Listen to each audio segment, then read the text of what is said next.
What happens when a woman who built her brand on warmth, empathy, and morning sunshine sits across from a guest who seems determined to turn every question into a fight? On a special intimate Today show, Sit Down, Hoda Kotb expected tough topics, honest answers, maybe even a few tears. What she did not expect was to be talked down to, dismissed, and openly challenged on her own set by Meghan Markle. By the time the cameras stopped rolling, viewers would be arguing over one thing. Did a daytime legend finally meet the one guest she simply couldn't keep smiling for? The studio they had reserved for the special was designed to feel cozy, safe, almost like a friend's living room. Soft armchairs faced each other over a low, round table with a deep blue tray in the center, catching reflections from the warm overhead lights. Behind them, pale wood shelves held neatly arranged vases, framed line art, and a couple of plants trailing down like green waterfalls. Two slim podcast microphones hung between the chairs, angled to capture every breath. Hoda Kotb sat on the left, in a gray blazer over a white blouse, wide-legged patchwork denim draped over her crossed legs. She inhaled slowly, the way you do when you're about to step into cold water, and smiled at the camera. "Good evening, everybody," she began, voice smooth and familiar, the same voice that had greeted millions of viewers for years over coffee and cereal. "Tonight, we're doing something a little different. This is a special, in-depth conversation. No studio audience, no panel, just a one-on-one." Her eyes turned toward the woman sitting opposite her. "Joining me is Meghan, Duchess of Sussex, actress, mother, advocate, and someone whose story has sparked conversation all over the world." Meghan sat straight in her cream-colored armchair, wearing a black turtleneck and tailored ivory trousers, her dark hair falling in glossy waves over one shoulder. She didn't smile for the camera, she smirked, just slightly, just enough that it looked more like a challenge than a greeting. "Hi," she said with a little nod. "Thanks for organizing all of this." Hoda's smile widened. "We're glad you're here." The red tally light on the main camera glowed. They were live. "So," Hoda began, folding her hands gently on her knee, "you and Harry have been in the US for a few years now. How does it feel when you wake up in the morning in California, sun shining, kids running around, to know that your life is so different from what it was in London?" It was an open, almost soft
That's the difference between you and me, Hoda, she said.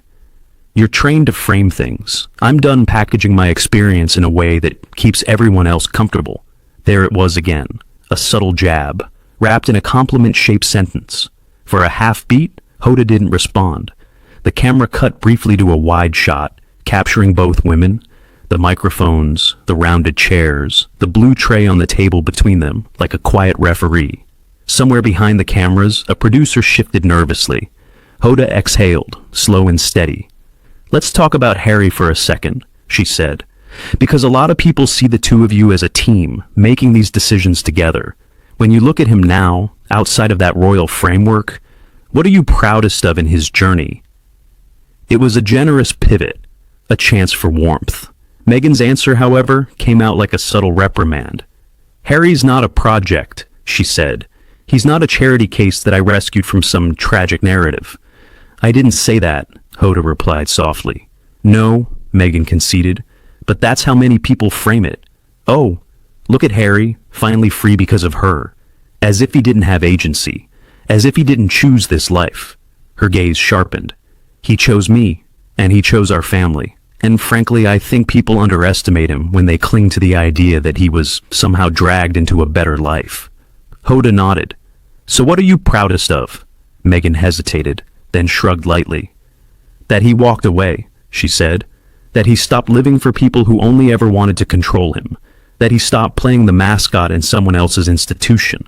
She paused, then added, You don't clap for someone for leaving an unhealthy relationship. You just support them, or you don't. Either way, they're gone. Hoda's fingers tightened around the arm of the chair. The smile on her face was still there, but thinner. A lot of people watching, she said carefully, still feel a real affection for the royal family, for the Queen's legacy, for example. Do you understand why some of them struggle when they hear you speak about the institution with such intensity? Meghan's eyes flashed.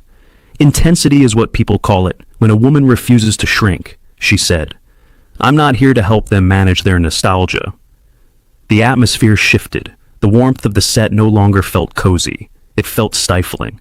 Hoda sensed it, the way only a veteran host could.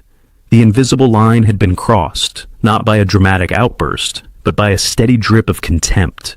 She swallowed, then smiled again for the camera. All right, she said, her tone a touch firmer. We're just getting started. After the break, we're going to talk about motherhood, privacy, and what Meghan says people still don't understand about her life in America. Meghan sat back, crossing her arms loosely, expression unreadable. Good, she said softly, just loud enough for the microphones to catch. Maybe they'll finally listen. The red tally light blinked off. The producer called, We're clear. But the tension in the room didn't clear with it. This was only the first segment, and everyone, from the crew to Hoda herself, could feel it. The real storm hadn't even hit yet. When the cameras lit up again, Hoda Kotb was already smiling, her practice television bright smile, but anyone in the room could see it didn't quite reach her eyes. She shifted slightly in her white armchair, grounding herself before stepping back into the storm. Welcome back, she said warmly. We're here with Meghan Markle, having a very open conversation about life, change, and everything in between. The camera cut to Meghan. She wasn't smiling. She sat with one leg crossed over the other, arms draped casually at her sides, posture elegant. But her jaw was tight, her expression guarded and almost impatient. The black turtleneck, the perfectly pressed ivory trousers, everything looked controlled, except her tone. Hoda inhaled gently. Time to try again. Meghan, she began, before the break, you talked about stepping away from a system that felt harmful. I want to ask you something connected to that. She paused. Motherhood. Meghan blinked slowly, lifting her chin. What about it? Hoda softened her voice. How do you balance stepping into such a different life while raising two little ones who didn't ask for any of this? Public attention, public pressure. Meghan cut in immediately. Hoda, with respect, every parent is raising their children under pressure. Mine just happens to be televised. Hoda nodded, still patient. Of course, but many parents watching want to understand how you manage that, especially with the attention around your family. Meghan's lips tightened. I don't manage attention. Attention manages itself. People choose to obsess over us. Harry and I just live our lives. Hoda blinked once. Right. What I mean is, how do you protect your kids' sense of normalcy while... You think they don't have normalcy? Meghan demanded, voice rising just half a notch, enough to make a producer behind the camera sit up straighter. Hoda held up her hands gently. No, no. My children have a beautiful life, Meghan insisted. A private life, a grounded life. And frankly, I'm tired of this implication that because their father was born into something, they're somehow forever prisoners to it. That's not what I'm saying, Hoda tried, but Meghan was already pressing forward, hands gesturing sharply. People project so much onto them, onto us, and I refuse to engage in the narrative that my family owes the world something just because of bloodlines. Hoda opened her mouth, then shut it. This was going to be harder than she thought. She regrouped. All right, she said gently. Let's take it from another angle. A lot of viewers admire your advocacy work. They see you speaking out on mental health, on women's rights. But some also wonder, a breath. How do you differentiate between your public stance and your private life? Meghan didn't miss a beat. I don't, she said bluntly. I'm one person, not a brand. I don't owe the world two versions of myself. Hoda tilted her head. That sounds exhausting. Meghan smirked. It's not exhausting if you're authentic from the start. The jab lingered in the air. The message beneath it was unmistakable. Hoda stayed steady. Some critics... Ah, Meghan interrupted, leaning back with a dramatic exhale. Critics. We love critics now. I'm just quoting things people have said. Yes, critics always have something to say, Meghan continued, waving a dismissive hand. They want me to be quiet, to behave, to shrink, to disappear. She leaned forward, eyes locked on Hoda with almost theatrical precision. I will not disappear. The energy shifted again. Even the air felt heavier. Hoda crossed her hands calmly over her knee. Meghan, I think what people want is clarity, because sometimes your interviews over the years have sounded contradictory, and people struggle to understand how your story evolved. Meghan's eyes widened, sharp and offended. Contradictory? It's just what some have said, Hoda replied softly. No, Meghan said, her voice firm. What they're doing is picking apart my trauma for entertainment. And I'm supposed to stand here and justify how healing works, how growth works, how surviving something changes your perspective over time. Hoda felt that one, but she kept her tone. Gentle? I hear you, she said sincerely. I do. I just want to give you space to explain in your own words. Meghan scoffed. Space? Hoda, this is an interview. You're not giving me space. You're asking me to relive pain on command. Hoda's mouth tightened before she forced a smile. We don't have to go into anything you're uncomfortable with. Oh, I'm not uncomfortable, Meghan said, tilting her head, tone dripping with ice. I'm annoyed. A tense silence fell. Even the crew froze. Hoda took a breath. She'd handled heated guests before, politicians, CEOs, athletes after public scandals. But this felt different, because Meghan wasn't reacting to the questions. She was reacting to something else entirely, something internal, something simmering. Hoda chose her next words with the precision of a bomb technician. Let's talk about something lighter, she suggested, voice almost pleading. Your life in California, your home, your routines. What brings you joy these days? Meghan blinked as if the question offended her. What brings me joy? She repeated the words like they were foreign. Is that seriously the best we can do? Hoda's stomach dropped. What do you mean? She asked quietly. This isn't an audition for a lifestyle magazine, Meghan replied sharply. I'm not here to talk about smoothie bowls and morning routines. I wasn't implying... If you want a fluff interview, Meghan continued, then ask someone else to sit here. I don't do fluff. Hoda's breath caught. This time she didn't hide the hurt. She sat back in her chair, slowly, folding her hands in her lap. The tiny shift said everything. Enough. But Meghan didn't stop. In fact, she continued coolly, if we're going to have a conversation, let's have one with substance, not this surface-level curiosity you save for celebrity segments. Hoda exhaled shakily. That wasn't my intent, she said softly. Well, intent doesn't erase impact, Meghan replied. The line hit like a slap. Everyone in the room felt it. The camera stayed rolling, but the human moment, the real moment, was happening between breaths. Hoda looked across at Meghan, the exhaustion beginning to seep through the cracks of her professionalism. Meghan, she said gently, I'm trying to understand why everything I ask feels like an attack to you. Meghan tilted her head, unbothered. Maybe because I've learned that interviews are rarely what they claim to be. Hoda's eyes dimmed, hurt but controlled. Well, she said softly, I'd like to believe this one is.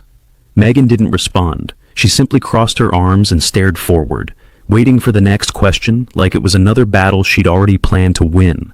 And Hoda realized, for the first time in her long career, she might be interviewing a guest who didn't actually want to be understood. The tension was no longer rising. It was rolling, thick and undeniable, toward a breaking point. And they still had 2 segments to go. The atmosphere in the studio had shifted, palpably, dangerously. Producers whispered frantically from behind the cameras. A lighting tech motioned to another crew member, mouthing, Is she serious right now? The room felt compressed, as if even the air didn't dare move too quickly. But the show had to continue. Hoda Kotb inhaled slowly, grounding herself against the tension pressing in from all sides. She adjusted the microphone clipped to her blouse, sat up straighter, and forced a warm, almost motherly expression back onto her face. Meghan, she said softly, I want to give you space to tell your story in your own way. So let me ask something open-ended. Meghan didn't blink. Go ahead. Hoda nodded gently. What do you feel the world misunderstands most about you? Meghan tilted her head back slightly, eyes narrowing in thought, or annoyance, it was hard to tell. When she finally answered, her voice was confident, almost rehearsed. People misunderstand everything about me, she said. My choices, my voice, my marriage, my motherhood, my purpose. She waved a hand dismissively. They create a version of me that's easier to criticize. Hoda nodded empathetically. That sounds painful. It's not painful, Meghan replied quickly, almost snapping. It's predictable. Her tone made Hoda flinch just slightly, but she kept her posture composed. All right, she continued, still gentle. Let's talk about your marriage to Prince Harry. How would you say the 2 of you support each other through the pressure and scrutiny? Meghan's lips curled, but it wasn't a smile. It was almost a warning.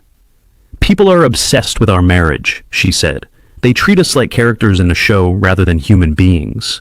And honestly, I'm tired of having to explain our reality to people who have no interest in understanding it. I understand that, Hoda said softly. But many of our viewers admire your relationship and are curious about how you 2 navigate. You keep saying curious, Meghan interrupted sharply. Curiosity isn't an excuse to pry. Hoda blinked. I didn't mean it as prying. You did, Meghan insisted. You just packaged it with a smile. A rustle of discomfort rippled through the crew. Hoda's face fell, only for a moment, but she caught herself quickly and straightened. Let's move on, she said gently, voice tight with control. Could you share what life in California has offered you? What feels different or freeing for you there? Meghan sighed dramatically. Hoda, California isn't a metaphor for healing or rebirth. It's just a place. We live there. The sun shines. Harry likes the outdoors. The kids laugh. I don't need to romanticize it for morning television. Hoda blinked again, trying to recalibrate. I wasn't asking for a romanticized version, just a personal one. Well, Meghan said coolly, I'm giving you the truth. If that's not compelling enough, that's not my problem. Hoda's expression tightened, still gracious, still calm, but the strain was visible now. Okay, she said slowly. Let me ask something from a different angle. Many people see you as a strong advocate for women. Is there a message you want young women watching today to take away from your journey? Meghan shifted, more irritated than reflective. I think women should stop trying so hard to please everyone, she said, especially in interviews where the questions are framed to box them in. Hoda's breath caught. The implication hung in the air. Meghan, she said softly, I'm not trying to box you in. I'm trying to have a meaningful conversation. Meghan folded her arms. And I'm trying to avoid cliché sound bites. Hoda exhaled slowly. I understand, but I think there's a middle ground. There usually isn't, Meghan replied sharply. Now the crew exchanged glances. There was no misunderstanding what was happening. Meghan wasn't resisting the questions. She was resisting the entire interview. Still, Hoda pushed onward, professionally, compassionately, maybe stubbornly. Let's talk about family, she continued, smiling softly. If you're comfortable. Meghan laughed, not with humor, but disbelief. You just won't let that go, will you? Hoda froze.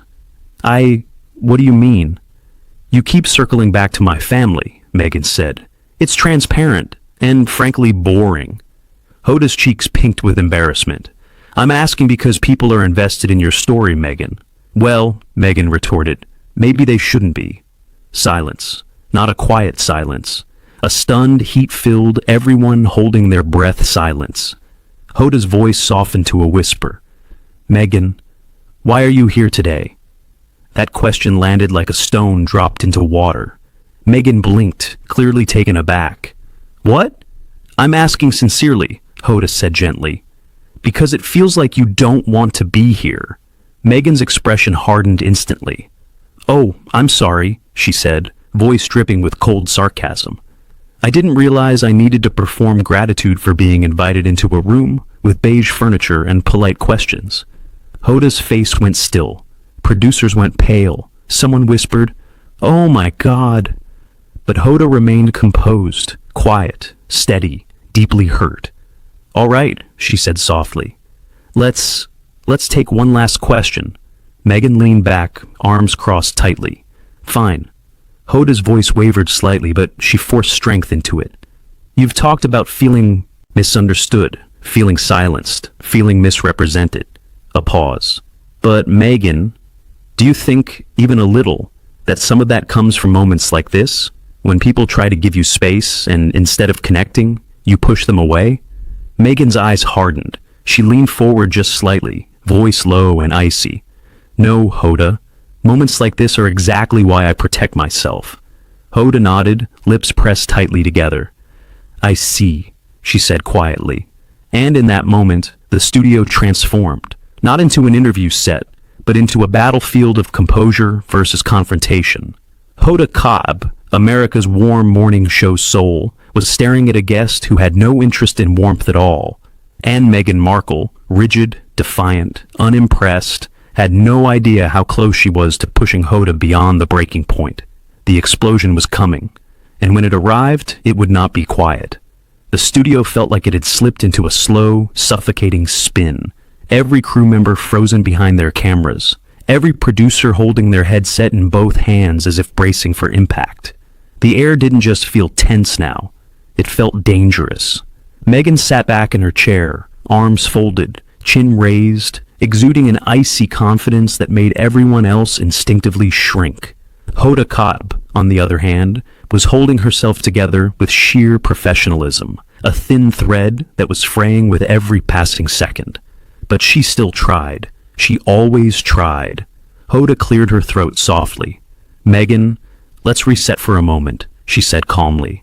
I want us to finish this conversation in a way that... Meghan cut her off instantly.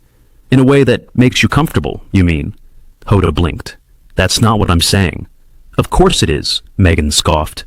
Everything here is about making the interviewer look composed and gracious. Meanwhile, I'm expected to smile and swallow questions that are, frankly, beneath me. Hoda's lips parted in stunned silence. Tony DeCouple and Savannah Guthrie, watching from off-camera, exchanged wide-eyed looks. Someone in the control room whispered, "Is she serious? On morning television?" Hoda inhaled slowly, steadying herself. Meghan, she said gently, I really am trying to have a respectful, human conversation with you, but you keep pushing back at everything I ask. Because your questions lack substance, Meghan snapped. You want vulnerability without risk, honesty without depth, a headline without accountability. Hoda felt that one, hard, but she didn't lash out. Not yet. Instead, she leaned forward, clasping her hands with careful patience. Okay, she said softly. Then, let me ask you something with depth, something meaningful. Meghan raised an eyebrow, unimpressed. Go ahead. Hoda's gaze held hers, steady, calm, and heartbreakingly sincere. "Are you happy, Meghan?" she asked quietly. "Truly?" The moment landed, winging like a thunderclap. Meghan's expression flickered, just for a second, something softer, something exposed, but it vanished instantly behind a wall of indignation. "What kind of question is that?" she demanded. "Do you think I'm some broken woman sitting around waiting for validation?" "No," Hoda said gently, "but I think sometimes people fight so hard to be understood. They forget to understand themselves." Meghan's eyes turned sharp, dangerous. "You're projecting," she hissed. Hoda flinched. The crew collectively exhaled in disbelief. Hoda straightened in her chair, the warmth fading from her expression. Just slightly, but enough to electrify the room. "Meghan," she said, voice steady but firm, "this is not how we treat people on this show. Not guests, not viewers, not anyone." "Oh, please," Meghan scoffed. "Spare me the moral lesson." Hoda's breath caught. That was it. The moment the thread finally snapped. Hoda Kotb, America's sweetheart, everyone's patient morning show mom, set her shoulders back, exhaled through her nose, and spoke with a clarity that sliced straight through the room. "You know what?" she said quietly.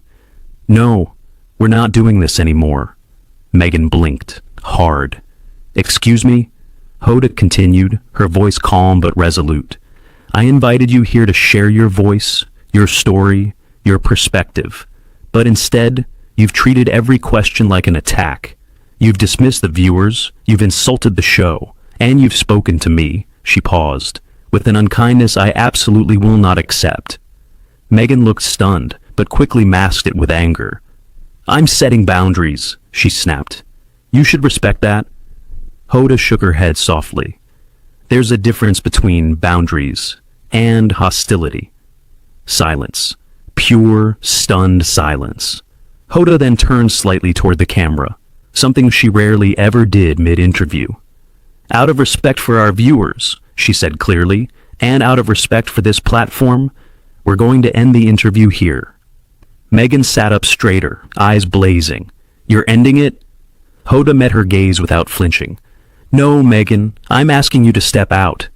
The room exploded, not with sound, but with a collective shift of energy so powerful it felt physical. Meghan's jaw dropped. "You're kicking me off your show?" she demanded. Hoda didn't raise her voice, not once. "Yes," she said softly, "because kindness matters, respect matters, and this isn't that."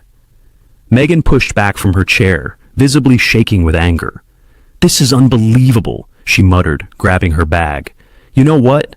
This interview was a mistake."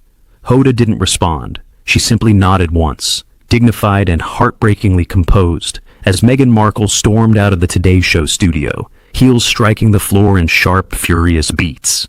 The cameras cut instantly. The crew exhaled in shock. Hoda lowered her head for a moment. Just a moment, gathering herself. Then she looked up, eyes steady.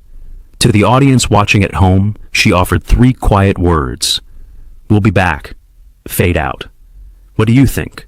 Was Hoda right to end the interview, or did things go too far? If you enjoyed this dramatic breakdown, don't forget to like, subscribe, and turn on notifications so you never miss the next unbelievable moment we bring to life.